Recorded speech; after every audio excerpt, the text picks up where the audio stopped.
Good afternoon students. कल हमने देखा था कि लास्ट टाइम जो वीडियो थी उसमें हमने देखा था लास्ट लेक्चर में कि कूलम्ब फोर्स क्या होता है। तो जो उसका रिजल्ट जो हमारे पास आया था वो हमारे पास क्या था, F equals to K Q1 Q2 upon R square. यहाँ पे K क्या था, कूलम्ब्स कांस्टेंट था जिसकी वैल्यू फिक्स होती है 9 × 10⁻⁹ एंड इट्स यूनिट क्या होती है, न्यूटन मीटर स्क्वायर, और charges coulomb square upon coulomb square. Okay, तो जो K की वैल्यू होती है वो क्या होती है 1/4 पाई एप्सिलॉन नॉट। तो यहाँ पे 4 क्या है, 4 कांस्टेंट है, पाई की वैल्यू में पता 3.14 होती है। एंड जो एप्सिलॉन नोट है वो क्या होती है, permittivity of free space. And जो permittivity of free space, epsilon is permittivity of free space. Permittivity question आ जाता है कि परमिटिविटी क्या होती है। जो परमिटिविटी होती है वो इलेक्ट्रिक फील्ड जो होता है उसकी प्रॉपर्टी को शो करती है। इसकी वैल्यू फिक्स होती है, इसकी वैल्यू कितनी होती है 8.85 × 10⁻⁻12 कूलम्ब स्क्वायर न्यूटन पर metre square.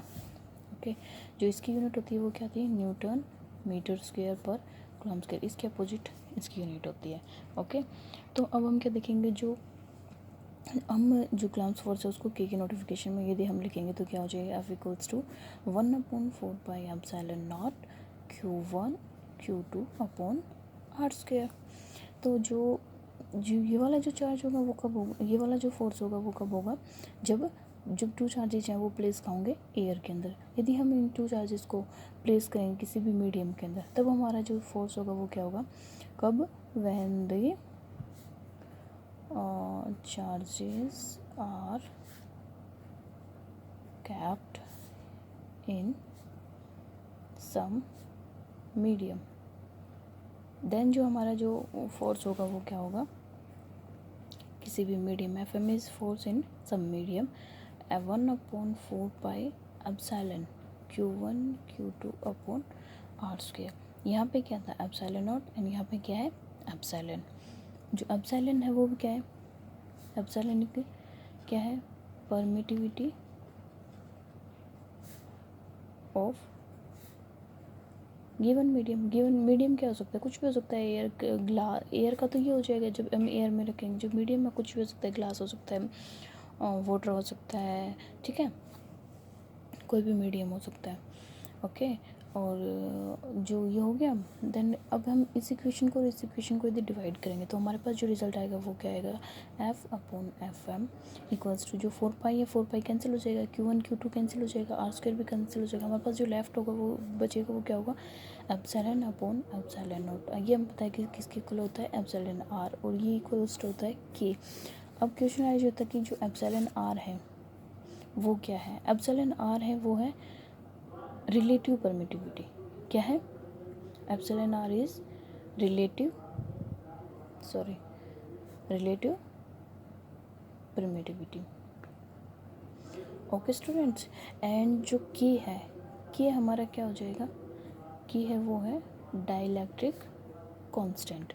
Okay, dielectric constant है, डिटेल से हम जब सेकंड चैप्टर करेंगे कैपेसिटर वाला, उसके अंदर हम जो डाइलेक्ट्रिक कांस्टेंट है उसको डिटेल से करेंगे। ओके, एंड अब ये वाली जो इक्वेशन है ये मोस्ट इंपॉर्टेंट इक्वेशन है। इसी के ऊपर हमारे पास क्वेश्चंस पूछे जाते हैं जब एग्जाम्स में न्यूमेरिकल्स आते हैं, वो इसी जो इक्वेशन है इसके ऊपर बेस होते हैं ज़्यादा। तो अब हम इसको किसी क्वेश्चन की वजह से क्वेश्चन की देखते हैं। क्वेश्चन जैसे कि हम ले लेते हैं कि स्टेटमेंट क्या है, कोई भी टू चार्जेज है वो प्लेस है एयर के अंदर, और जो उनके बीच का फोर्स है वो कितना है, हमने मान लिया कि 25 न्यूटन है। ओके, एंड जब हम जो यही चार्जेज है इनको हम किसी मीडियम में प्लेस करते हैं, जो उसका डाइलेक्ट्रिक कांस्टेंट गिवन है वो क्या है, मीन्स कि के दिया हुआ है हमें 5। ओके, तो पूछा गया है कि जो ये मीडियम है इसके अंदर इनका फोर्स क्या होगा, मीन्स कि FM क्या होगा। तो F/FM इक्वल्स टू के, ये इक्वेशन थी। अब हमसे पूछा गया है कि FM क्या है, तो हम देख सकते हैं कि 25/FM इक्वल्स टू 5 25 तो जो FM है वो हमारा क्या आ जाएगा 5। ओके, इजी है, कुछ भी नहीं है। ओके, अब हम जो देखेंगे वो है कि जो इसकी वेक्टर फॉर्म है वो देख लेते हैं कि वेक्टर फॉर्म क्या होती है। तो वेक्टर फॉर्म हम देखेंगे, वेक्टर फॉर्म के लिए ये वाला टॉपिक है वो भी इतना इंपॉर्टेंट नहीं है, बट बुक में है तो रीड कर लेते हैं। बहुत कम चांसेस होते हैं कि पूछा भी जाएगा तो 2 या 3 नंबर्स में पूछा जाता है, कभी कभी सीबीएसई पूछ भी ले। ओके, तो हम देखेंगे कोई भी, जैसे कि एक्स वाई प्लेन है, ये this is x axis and this is why axis.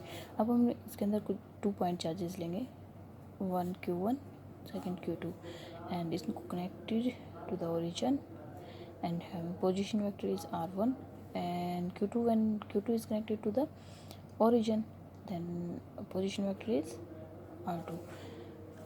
Okay, अब यदि हमें क्वेश्चन ये पूछ लिया जाए तो हम क्या लिखेंगे, हम क्या देंगे स्टेटमेंट इसकी कि कोई भी in X Y plane we have taken a charge q1 having position vector r1 with respect to origin and a charge q2 having position vector r2 with respect to origin। Okay, जो इसके magnet, जो इनके पीछे charges हैं तो इनके पीछे force तो लगेगा, तो जो फोर्स होगा वो क्या हो जाएगा, F equals to K Q1 Q2 upon R square. ये जो है ये तो मैग्नीट्यूड फॉर्म है, हमें देखना है वेक्टर फॉर्म। हमें क्या देखना है, वेक्टर फॉर्म। तो जो वेक्टर फॉर्म है उसमें क्या आ जाएगा, जब भी कोई किसी पे भी वेक्टर फॉर्म लगाएंगे, जैसे कि एफ, यदि वेक्टर फॉर्म में देखेंगे तो एफ के ऊपर वेक्टर, तो जब भी कभी वेक्टर लगाते हैं तो उसके साथ क्या आता है, हमेशा यूनिट वेक्टर। ओके, तो F vector equals to K Q1 Q2 upon R square, R unit vector. Okay students, तो जो आर यूनिट वेक्टर है ये हमें पता है क्या होता है, vector of A upon magnitude of A. तो यहाँ से यदि हम वेक्टर ऑफ ए देखेंगे तो magnitude of A and R unit vector, means कि जो वेक्टर होता है वो क्या होता है, magnitude and multiply unit vector. तो यहाँ पे क्या है, यहाँ पे भी ये है magnitude and unit vector. Okay, अब हम देखेंगे कि जो चार्ज है, चार्जेस है, ये फोर्स Q2 वाला चार्ज है ये इस पर भी फोर्स लगा सकता है, Q1 है वो इस पर भी, मतलब दोनों एक दूसरे के ऊपर फोर्स लगा सकते हैं। हम पहले देखेंगे कि force on 1 due to 2। Okay, force on 1 due to 2, हम देखेंगे कि Q1 के ऊपर चार्ज लग रहा है 2 की वजह से। ओके, तो क्या हो जाएगा, F12 means force on 1 due to 2। Okay, तो F12 हो जाएगा, वो क्या होगा कि Q1 Q2 और ये क्या हो जाएगा R12 and R12 unit vector. तो जो ये, जैसे कि इसके ऊपर फोर्स लग रहा है तो इसकी डायरेक्शन ये हो जाएगी, फोर्स की डायरेक्शन 1 के ऊपर लग रहा है, तो जिसके ऊपर भी फोर्स लगता है तो जो ये वाला, वो जिसके ऊपर फोर्स लगता है वो वाली टर्म हमेशा पहले आती है। तो जो R12 है यूनिट वेक्टर, उसमें क्या हो जाएगा, सबसे पहले क्या आएगा 1, क्योंकि 1 के ऊपर फोर्स लग रहा है, R1 minus R2 divided by magnitude of R1 minus R2। Okay, and जो R12 है वो क्या हो जाएगा, magnitude of R1 minus R2। Okay, अब हम देखेंगे कि जैसे R12 है, R12 की जगह हो जाएगा, सॉरी यहाँ पे स्क्वायर था ना, R1 माइनस R2, तो नीचे एक 1 R1 माइनस R2 स्क्वायर तो है, एक ही 1 R12 वाला आ जाएगा, तो क्या हो जाएगा, magnitude of R1 minus R2 cube हो जाएगा। तो F12 वेक्टर इक्वल्स टू क्या हो जाएगा, के Q1 Q2 upon magnitude of R1 minus R2 का cube and R1 minus R2। Okay, इसी तरह यदि हम फोर्स लगाते हैं Q2 के ऊपर, यदि फोर्स लगता है Q2 पे ड्यू टू 1, तो इसकी जो डायरेक्शन हो जाएगी ये हो जाएगी, तो इसके अंदर जो पहले ही टर्म आएगी वो क्या आएगी, R2। ओके, तो जो F21 force on 2 due to 1, okay, वो क्या हो जाएगा, के Q1 Q2 upon R2 minus R1, क्योंकि 2 के ऊपर फोर्स लग रहा है, किसकी वजह से, 1 की वजह से, एंड R1 माइनस R2। अब हम देखते हैं कि जो F12 है F21 है, ये दोनों इक्वेशन सेम है, बस डिफरेंस है तो क्या है, ओनली साइन का डिफरेंस है। तो वो हमारी जो इक्वेशन हो जाएगी वो क्या हो जाएगी, F12 इक्वल्स टू माइनस ओ F21। ओके, यही क्या होता है, यही न्यूटन्स थर्ड लॉ होता है। इसके अंदर हमने देखा था, क्योंकि ये इस फोर्स ये इस पर भी लगा सकता है एंड ये इस पर भी फोर्स लगा सकता है, तो न्यूटन्स थर्ड लॉ को फॉलो तो करता। तो हमने देख लिया कि न्यूटन्स थर्ड लॉ यही तो है, equal and opposite. Okay, only sign का डिफरेंस है, तो इससे न्यूटन्स थर्ड लॉ भी एप्लीकेबल होता है इसके ऊपर। ओके स्टूडेंट्स, तो आज का लेक्चर यही, आई होप सो कि आपको समझ में आया होगा। Thank you.